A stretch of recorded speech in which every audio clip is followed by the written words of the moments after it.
Hi mga ka-chismis dyan! Welcome back to my YouTube channel. Mainit pa rin pinag-uusapan ngayon sa social media ang bakasyon ni Daniel Padilla at Catherine, kung saan ayon sa kanila ay mukhang nagkita araw ang dalawa. Samot-sari ang naging reaksyon ng netizen at ng Katniel dito. Ayon sa kanila ay matagal na nila itong iniintay at sana araw ay magkaroon ng second chance ang Katniel. Matatandaan na napabalita na okay na nga ang pagsasama nila Daniel at Catherine at nakapag-usap na rin ng personal ang dalawa. Nakapagpatawaran na rin sila sa lahat ng mga nangyari sa kanilang relasyon. Kaya naman umaasa ang mga Katniel fans na magkakaroon muli sila ng second chance at muling mapapatawad ni Catherine si Daniel.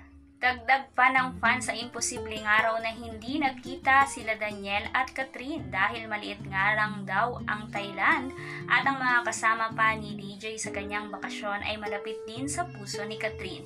Kaya naman napaka-imposibleng araw na hindi nag-cruise ang landas ng dalawa. Samantala, viral naman ngayon sa social media ang litrato na kuha sa isang hotel kung saan makikita na magkasama si DJ at si Catherine. Tila ito nga daw ang pruweba na totoo ang chismis na magkasama at nakapag-usap ang dalawa sa Thailand.